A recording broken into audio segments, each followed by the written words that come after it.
అయితే మ్యామ్ కొంతమంది సెలబ్రిటీస్ ఇవి కరెక్షన్స్ చేసుకున్న తర్వాత ఒక యాంగిల్‌లో చూస్తే చాలా మంది ఒకేలాగా ఉండటం ఈ మధ్య కాలంలో మనం గమనిస్తున్నాం కదా!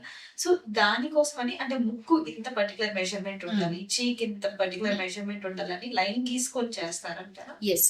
యాక్చువల్లీ అది గోల్డెన్ రూల్ అని గోల్డెన్ రేషియోస్ అని ఉంటాయి అనమాట. యూజువల్లీ ఇంత ఫేస్ కి ఇంత లెంత్ ఆఫ్ ద ఫేస్ కి నోస్ యూ షుడ్ బి ఇంత ఉండాలి, ఇంత ప్రొజెక్షన్ ఆఫ్ ద నోస్ ఉండాలి, ఈ నోస్ షార్ప్నెస్ ఇలా ఉండాలి, అది ఏ యాంగిల్లో ఉండాలి, లిప్ ఎంత థిక్నెస్ లో ఉండాలి, ఎంత ఎవర్టెడ్ ఉండాలి లిప్, చీక్ ఎంత ప్రామినెంట్ ఉండాలి, ఇలాంటివన్నీ గోల్డెన్ రేషియోస్ అంటారు. They are there.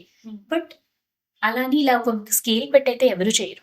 It's just ఆ ఫేస్ కి ఏజ్ సూట్ అవుతుంది, ఎలా బాగుంటుంది, ఆ ఏజ్ కూడా ఇలా. ఇప్పుడు ఫర్ ఎగ్జాంపుల్ ఒక 60 years మేల్ పర్సన్ వచ్చి ట్రాన్స్ప్లాంట్ చేయించుకున్నారు అనుకుంటున్నాం, అతనికి ఇక్కడ నుంచి హెయిర్ పడితే ఎలా ఉంటుంది 60 years కి? It doesn't look good. ఆ ఏజ్ కి ఎలా ఉండాలి అనే దాన్ని బట్టి we have to plan the hairline and keep. So ఆ ratios are not like uniform for everyone, but beauty enhancement లో they help like a rough guide. Okay. So, ఈ అంటే సలూన్స్ ఎప్పుడైతే వీధికి 4, 5 సలూన్స్ అట్లా వచ్చేయడం స్టార్ట్ అయ్యాయో, ప్రతి ట్రీట్మెంట్ ఈవెన్ పీఆర్‌పీ నుంచి, స్కిన్ వైట్నింగ్ నుంచి అన్ని సలూన్స్‌లోనే జరిగిపోతున్నాయి. బ్లాక్ హెడ్ రిమూవల్ అని, వైట్ హెడ్ అని ఏదేదో చేస్తున్నారు కదా!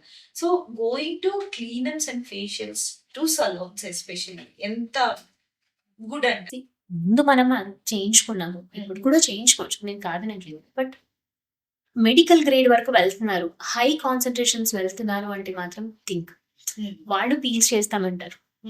బట్ డెఫినెట్లీ పీల్స్ అలాంటివి ప్రొసీజర్స్ కాదు. Just a simple cleanup, a facial it's okay. ఇప్పుడు ఏంటంటే మెడిఫేషియల్స్ అని కూడా వచ్చాయి, where we are using more higher concentrations than the facials. And skin టైప్ని బట్టి, వాళ్ళ నీడ్ని బట్టి వీఆర్ టెలింగ్. అక్కడ ఏంటంటే ఇప్పుడు అకేషన్ ఉందా, వాళ్ళు ఏమైనా వాడుతున్నారా క్రీమ్స్, లేదంటే ముందు రోజు వాళ్ళు ఏమైనా హోమ్ రెమెడీస్ చేసుకున్నారా, అలాంటివి ఏమీ అసెస్మెంట్ అనేది ఉండదు. సో అందుకోసం they land up in problems.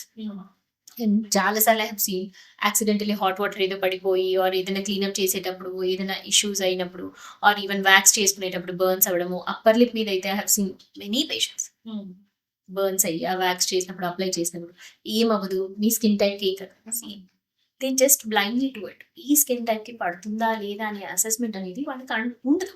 C it's not the problem that they are, because they are not train for that.